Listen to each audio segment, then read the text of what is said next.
Hey everyone, welcome to the Horror Show. I'm Cecil Laird. Jaime Fuego here. Marcia Parker. We're back with another review for you guys. This one is for another movie that's currently in theaters, or will be. I'm not sure if this is going up Thursday or Friday, but we are currently going to talk about Gore Verbinski's A Cure for Wellness.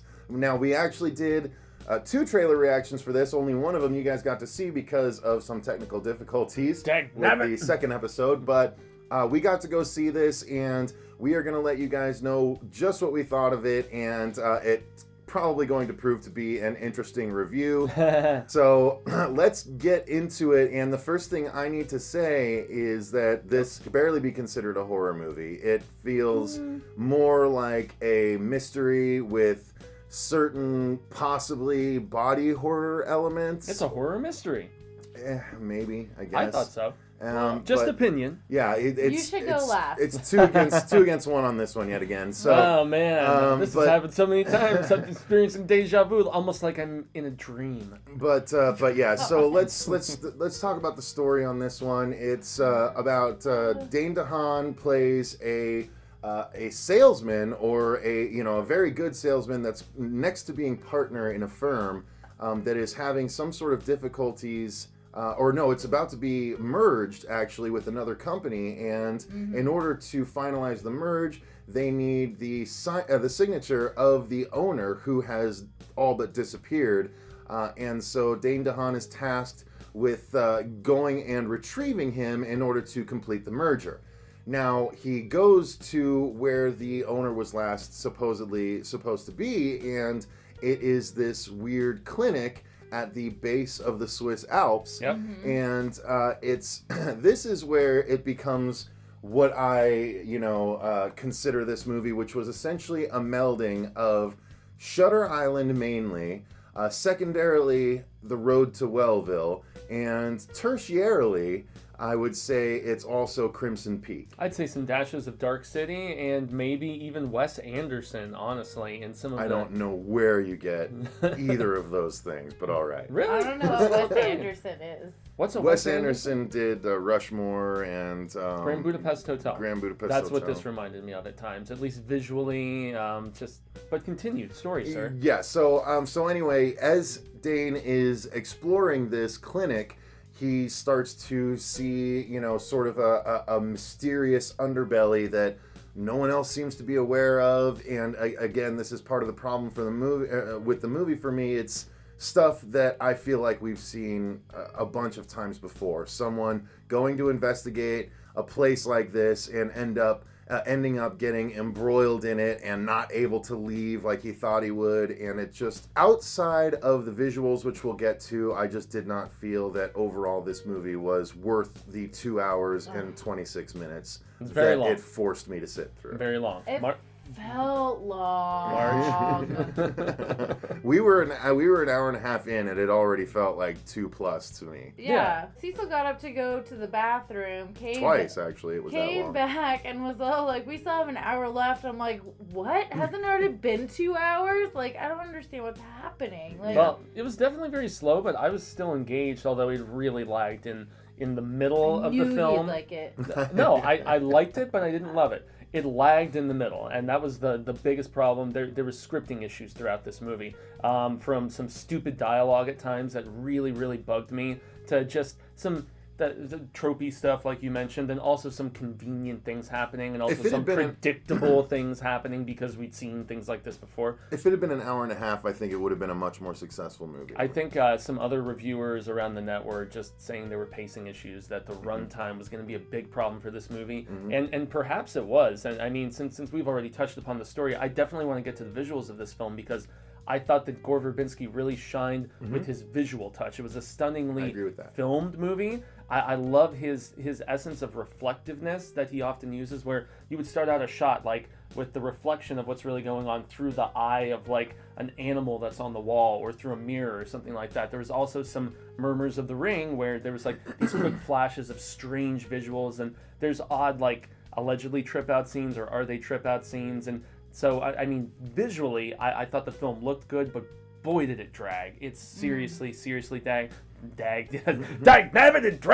it. But they tried to redeem it in the third act, and unfortunately I wish I could spoil some things because there were some things that turned out interesting and other things that were so goddamn predictable. It was So terrible. predictable. Yeah. So, but visually, I have to point out that Gore Verbinski is a very talented visual filmmaker. yeah. He did co-write this story though, so. Yeah. I feel like they just really fell in love with themselves in this movie. I thought it was a very self-serving. Yeah. Big time. Yeah. I mean, we keep talking about how long. I fell asleep twice, and I woke up to the same scene. I don't know how that happens, but it did. Self-serving films are where you have an editor that's not willing to stand up to the director and just say, we need to trim some fat here. Yeah. Well, not only an editor, but a studio. I mean, Yeah, Gore Verbinski true. brought us Pirates of the Caribbean. Yeah, so the how first could one he? First one was great. No, I know, but I'm I like saying like Rango that and- he's got this this kind of clout now that unfortunately I don't think he necessarily deserves all the way unchecked. Oh, not at all. It's been diminishing returns with those films as far as quality goes. Yeah, and this one again, I agree with you. The visuals were amazing. The framing was beautiful. The cinematography was gorgeous. Fantastic. The coloring was really good too, It was interesting. because it was a lot of white playing against. The non-conformist colors, that certain other people would wear and stuff like that. I like the set design and everything. I mean, the place where they filmed at this weird old-looking castle was very On top of an beautiful. aquifer. Yeah, it's very pretty to look at. I want to touch base on the story because I didn't get to talk about it Yeah, all. please. Yeah, no, please. So I thought this story would have been better if it was a supernatural story and not a mystery story. Like it. I mean, we won't spoil Spoiler. what it is. A little supernatural, but not really. Right. It really isn't. And It's more scientific, I'd say, than supernatural. yeah, Mythical science, maybe. Don't, yeah. Yeah, it's Realm of it's, disbelief. it's just not enough to keep me for 2.5 hours. I knew exactly what, not 100%, but I had a good idea what was going on within the first 30 minutes of the movie, and I felt like they could have just kept it going. I felt like it could have been better if it was more supernatural. Like, started to get that feel in the very beginning. It was going to be more supernatural than it was like ghost story type of thing. I think it would have been a cooler than going the science psychological horror that it went into.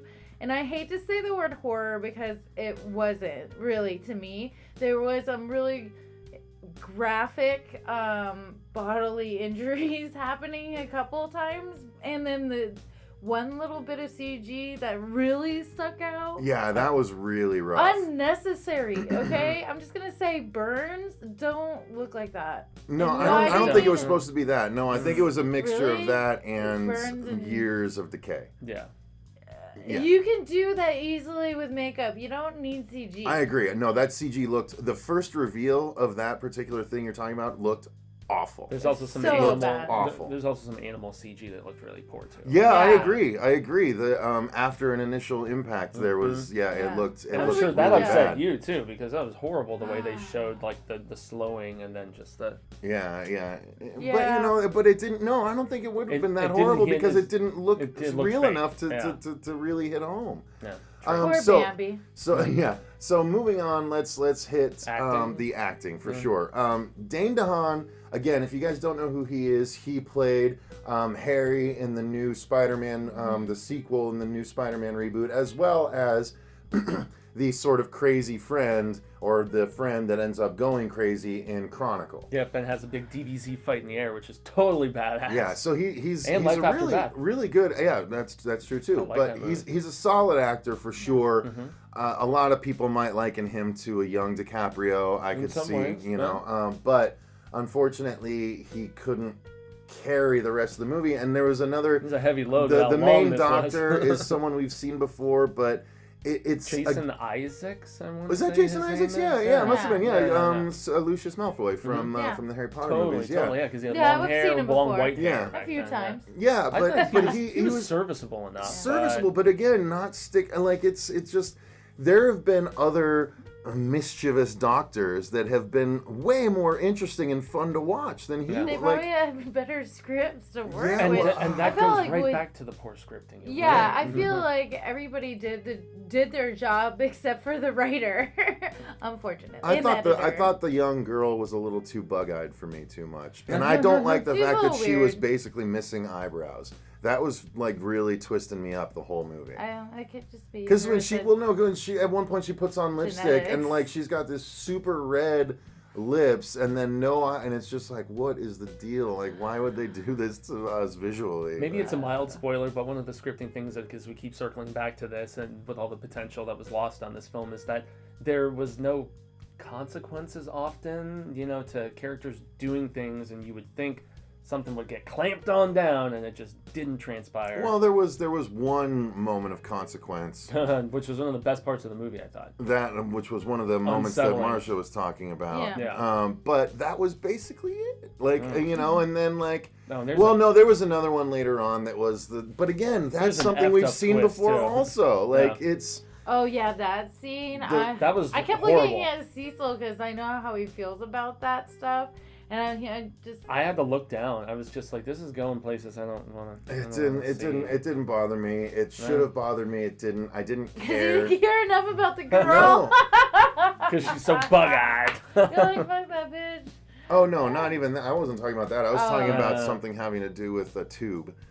That was the scene that I found very unsettling. I didn't care. I didn't care. Outside of one shot of an insertion. Yeah. Outside of that, I know it's not going to give away anything. I'm just going to say that he's got a pretty good deep throat. Oh jeez. Outside of that, I wasn't unnerved at all. Like, it just didn't sell to me. Like, it didn't. Again, I've seen that in other horror movies done better and more freaky. Is that he survived it. That's true. First off, his stomach should have exploded. But anyway, moving right along. Don't spoil. Yeah, we're getting too close to the edge here. They don't even know who we're talking about, though, so it's not. They don't know what character to expect. They can only imagine what got inserted in what mouth and why his stomach and who. would Yeah, exactly. So imagine you may want to see just for that. A can of Pringles in your mouth. Excuse you. All right, guys. Well, outside of that, the music was pretty good. I gotta say the music was the music and the visuals were the two things I could keep coming back to. Yeah, Otherwise, I would agree to that. Like, it was very beautiful, but you can put that in your background shave 45 minutes off this movie, and it's way more worthwhile. That's what I'm saying. With some proper chiseling and trimming the fat, like I said earlier, this had a lot of potential, and it always bugs me when there's a movie that shows promise and it just doesn't deliver. Again, Shutter Island, Crimson terrible. Peak, and The Road to Wellville, only the least interesting parts of each. I want to see the editor's cut. At times. Mm-hmm. I want to see the editor's cut. I don't, because if this was 2.5 hours, I can't imagine what that would be. No, that's the opposite of director's cut. Get it? Because they cut everything out. Oh, you think this was the director? You think this was the Verbinski cut? Yeah. Of course it was. Probably Can I say so. one thing that definitely should have been cut?